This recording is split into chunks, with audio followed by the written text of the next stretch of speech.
Ndeko. Bonjour mon frère. Tomonio na yoka son télévision. Message na yozanini se présenter Batbaeba. Merci beaucoup.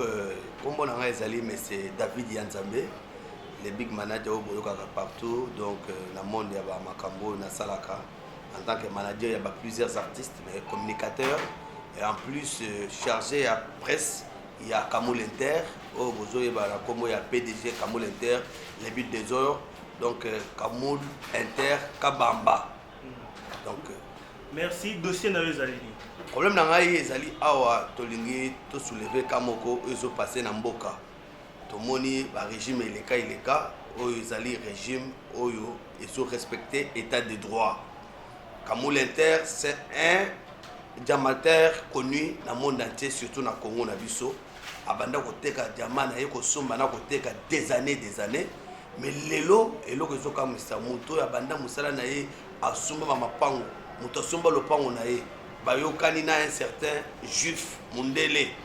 Lelo Mundele aye kotonga ndako na kati ndako ya lopango ya Kamoul Inter. Est-ce que bino boko kondima moto ya tongi ndako na kati ndako na ye na kati lopango ya bato. Ndako wana eko lopango eko mayaye na ndako eko mayaye. Existe raté. Il y a un moment où toujours soulevé option battre ce monde entier baïba.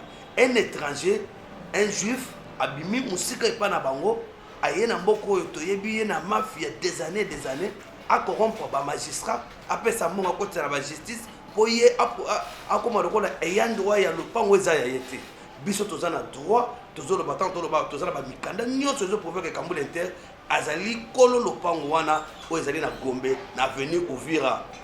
Ça veut dire tozawa et les kelabiso ba yeko sala ba tricage en complicité na ba général ya mboko ya ba mafia biloko biso tozo terme biloko eleka na ba régime akala to mone zongi lisusu ba influence ya ba trafic d'influence mundela koti ba mbongo ba général ba kende ko kanga muto za kolo e ya droit kolo lopango na ye le loba koti na prison yango tozo senga justice et sala musala malamu Kamoul Inter abima ba pesa lopango na ye mabele na ye azwa yango nazolo ba tant que sa bouche autorisée nazolo ba parce que na yebi tozana nyoso ezo la kisake mabele wana lopango wana oza na Gombe na avenue Uvira numéro 34 ezali ya batu ya Kamoul Inter mundelo wana monsieur bleu azali na ye eyant droit te ya ye kotonga ndako ndenge bayokani koyokana sikoyo sur contrat après ba ye ko cesse ba mafia Kamoul Inter azala ba document nyoso tout kaka na ndenga muyibi wana lelo bazuye bakeko kofreye na kati ya prison ya ndolo bakostele makambo. Bon bayokana ki précisément nini tangu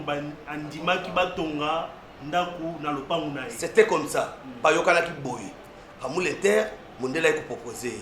Azaki déjà na résistance soit na za kofanda kuna ndaku na ye. Mundela ya tali place ya emplacement pour kaka Uvira, ils en plein boulevard Tchatch. Pembe na boulevard Tchatch, pembe na Grand Hôtel, pembe na Palais de la Nation, pembe na ba institution minene ya mboka za place wana. Alors, Mundela envier le pan, ayebisi ye bien que non nazolinga na ya kotonga ndako toyokana, yo pe kozwa quelques appartements et quelques étages ngape na zozo. Ba yokani bien. Ba buki ndako ezaki na kati ya lopango. Mais le pongo na boye bakesa ko appartenir kaka ya Kamoul Inter yemo compléter na bana na nyoso bana bazali ya ba majeur abusu bazali banda mboka ata bakoko yokana bayokana ki bien que soka tonga silisi oya kozo autant ya étage autant ya appartement bakaboli te komi na moment mundela ye asilisi azoya opese que ya kozo des appartements et puis atie kombo ya immeuble kombo ya le pont komi ya ye a komi résidence monsieur Blue. Donc, dès lors que PC retour, Kamoul Atala le but toyokana ki boité, toyokana ki sur contrat, toyokana bien. Comme ça, ce qui est au moins ezo simbate, ndako nanga ndako ezaya yo, le pango ezaya nga. Toyokani soit au sommi le pango nanga, na peso le pango nanda kono soto. Problème ezali bien, et ba sola à la miaka. Mais le kola mundele pe complicité na ba justice ya mboko sima ya makambo na ndenga ba magui, ba keba yokani ke seba mikanda ba faux document. Balvite le pango et ça c'est que les bis. Mais tout naie acte de vente batekela le pango et zawa ezati. Donc yangonde tozo senga na ba konza mboka. Justice au bolobaki, état de droit au bolobaki. Bolande le dossier oyo. Ndeko Kamoul Inter, bulldozer, kabamba azwa le pango naie. Babi misena na prison place azali passe à mabe. na ko trafiquer na lukampo na ko intimider po babangisa ye batie so na ndolo aza ni militaire boko kanga ebo ekene na ndolo na sens nini. Merci bien. Malobano ya suka awa na yoka son télévision. Malobana ya suka nazo senga d'abord na justice na biso to sala musala ndenge elongo bami. Na sengi na mokonzi ya mboka. Kambule Terre aza combattant oya bandi musala na ye ça fait des années. Bitumba Bunda 32 ans pour na mboka oyo eke na développement, mboka oyo eke na changement. Tokoko oyo ki c'est tokoko tika yebo ete. Tokoko ko foulé na makolote. Démocratie beno to luka état de droit beno to bano luka justice bo sala musala bo zongisa Kambule Terre na ba droit na ye, c'est ça.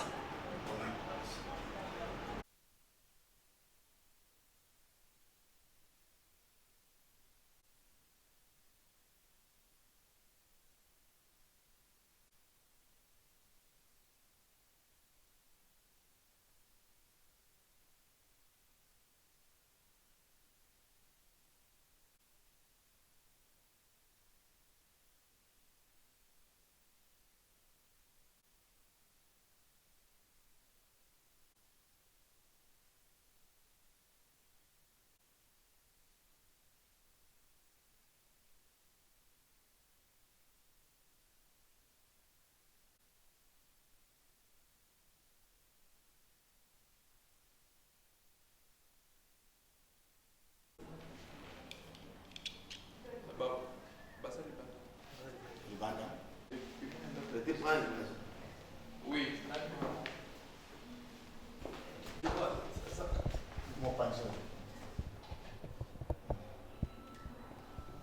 45.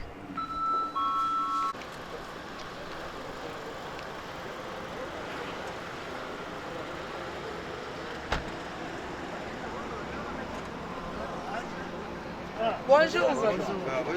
Ça va bien? Ça va. Ok.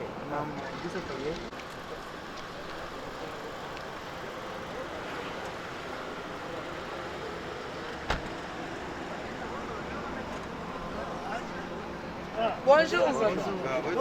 Ça va bien? Ça va. Ok.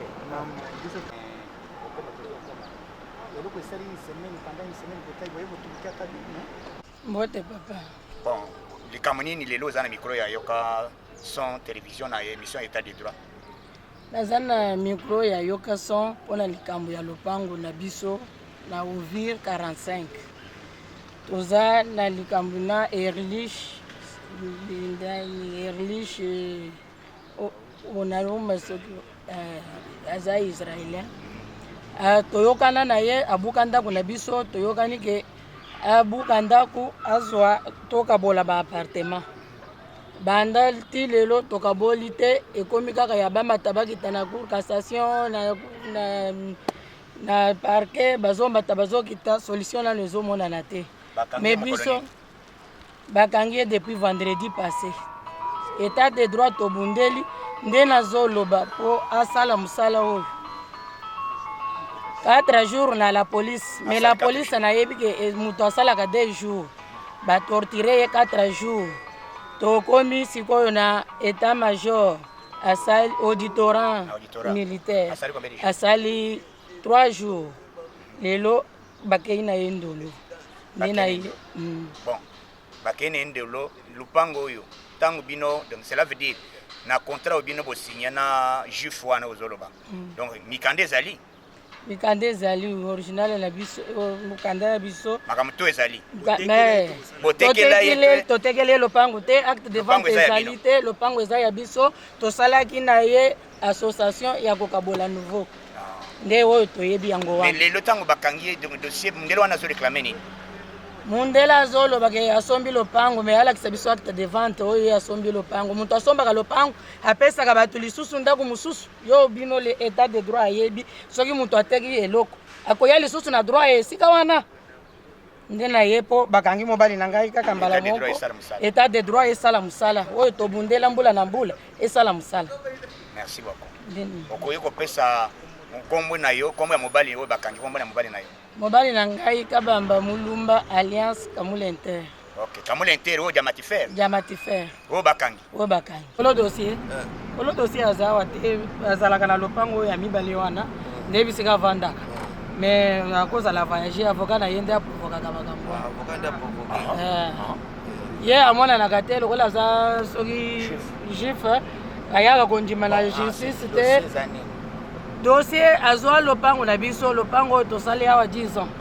Abuki ndako na biso to yokani na yeke akopesa biso ndako soki atongi akopesa biso des niveaux na nani abukaki bazana contrat. Basali contrat. Sikoyo ndenge basala contrat wana tango ndo wesili azopesa des appartements. Deli ya bazo welela yango wana. Après apesa des appartements. Des niveaux de des appartements. Bandako des appartements. Akomi suka nyo asombi lopango. Mais bino boyeba ka soki muto asombi lopango yako pesa mutu ndambu ya mwandambu lisusu ya lopango. Ou bien ya ndako. Maintenant afundi le lo réclamation zani. O azana mu agendaki na mundu na cour cassation. C'est ça na mikanda te. Atambula kanango. Na auditora. Na atambula kanango za na mikanda te. Ok, soki bomoni ngai présence na ngai na Gombe toza pembeni ya chef de l'état. Donc tokitia na Gombe omoni immeuble oyo dossier bazoloba ezali na likambo ya bazolbenga na kati ya likambo ya émission état des droits. Donc tokitia wa pamba te kamole inter azali arrêté illégalement.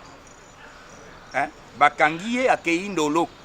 Yango peuple congolais biso to bunda kokanga bakangiye asali nini?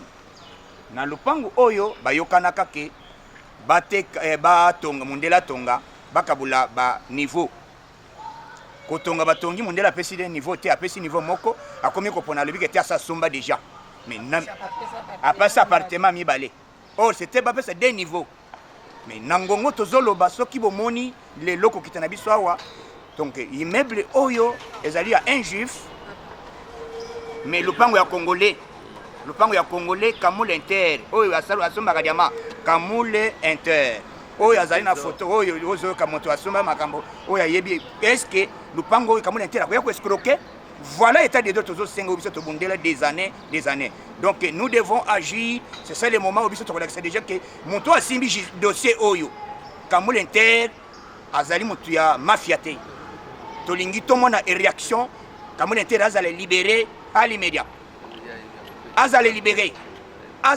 justice tozo senga justice na biso makama ba conflit parcellaire voilà ba tout ce qui ba yoki dossier boye tala makama tozo mona biso toza na état des droits tolingi to mona réaction ya état des droits à tout à l'heure merci.